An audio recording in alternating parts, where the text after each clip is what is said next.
Hey guys, I've been wanting to make this video for a while.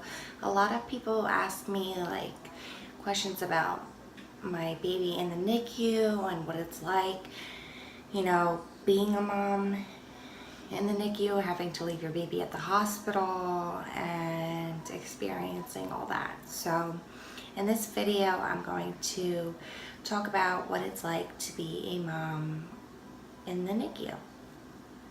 I think the hardest part is you never think that you're going to have to experience this. This is one thing that always runs through my mind. I've always seen stuff on Facebook and everything prior to this whole experience, and I'm like, how do these moms do it? How do they hold their unborn child who just passed away in their arms, and like I did with Carter, and how do they go and visit them every day in the NICU like I do with Melita? And I'm just like, it has to be the hardest thing in the world. I don't think I could ever do that. But then being faced with it, I wanted to hold Carter every single day. I didn't want to let him go. And with Melita, I want to see her as much as I can. And it's a struggle to get over there, because part of being a NICU mom, it's hard. If I didn't have kids, I'd be there nonstop. But with Carmen and Carson, I needed to give them as much attention as possible, because I don't want to leave them left out. And I have responsibilities for them as well. Carmen's starting kindergarten soon, and I have, daily responsibilities for them. So I can't just drop everything for them and go to the hospital whenever I want.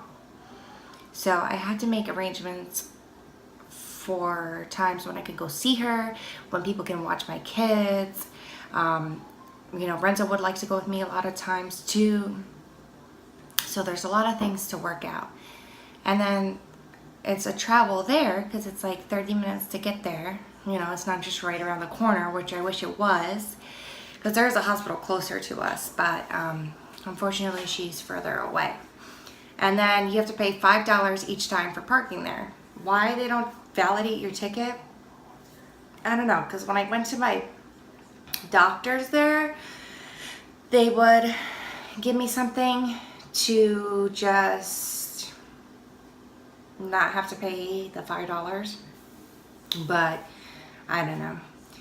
But at all times I must wear this wristband, and it fell off twice already, and last time they gave me a really hard time trying to get in there, because it's very important, because it's just like walking in and anybody could take your baby. They don't want that. So I know how high the security is, but sometimes it's oh my God, you expect me to wear this for the next couple of months? It broke off the second time. The first time I didn't know, I just took it off because it was way too tight, and Renzo has to take his off for work. So they said, as long as you take it off, if you do take it off, just bring in the bracelet with you each time. So I didn't know that. I thought you had to wear it, but I just hope this one stays on, and because I don't want to lose it. But you have to bring this each time, and it matches Melita's bracelet, so that each time we can go and see her. So there's a lot of security along with going to see her as well, which is crazy, but it is, like I was saying, it was seeing parents, on TV or whatever, social media before, having a baby in the NICU and leaving them all the time. I'm like, how do they do that? But now that I'm doing it, like I said, it's I try to see her as much as I can, as much as possible. And now I'm being able to start to hold her now that she has the oxygen through her nose. So each time I can go and hold her. I didn't know that. The nurse just explained to me the other day, though, yeah, you can hold her each time when you come here. And today she said if I go, I'm going to be able to do skin to skin contact. So I just wear like a V-neck, and then she'll just like plop in my shirt, and she'll just lay like a kangaroo. It's called kangaroo care or something like that. So that's really awesome. So each day I experience something new. They tell me something new. I'm learning about her oxygen levels, what her apnea episodes are like, and how they increase her feedings and stuff like that. It's kind of like you become like a little doctor, because you have to know all the terms and everything for your baby. And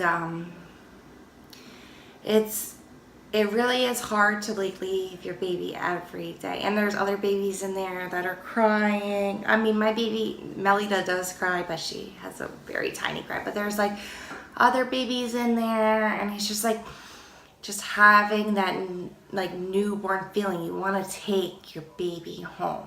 You know, when you have a baby, you want to take them home. You wait those 2 days in a hospital, then you just are so relieved you get to take your baby home, dress them, have comforting time with them, and just hug them and snuggle. And I didn't get to have that, and that's what kills me the most. Like each day I have to leave her or miss a day without her, and that is the hardest thing about being a NICU mom. When people ask me, like, the whole fact of just leaving her.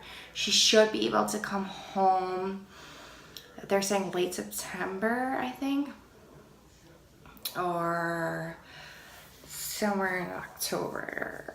I'm not sure how it works, because my due date was October 25th, so I'm not sure, because I would have to ask again. But she will definitely be home before Christmas, which is great.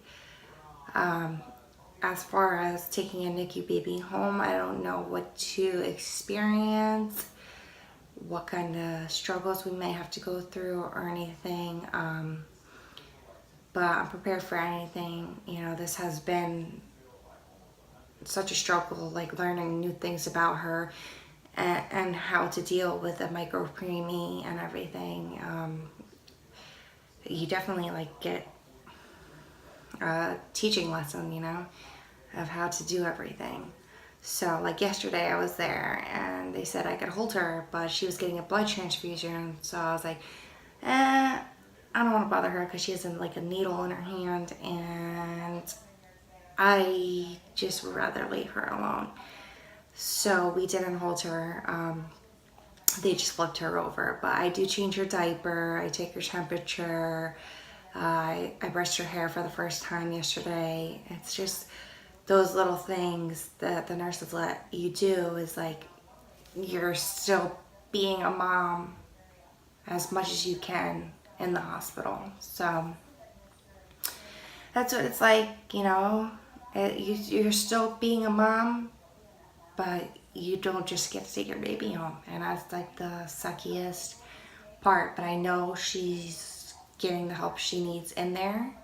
So I'm not worried about anything. You know, like it sucks that I can't bring her home, but it's best where she's at.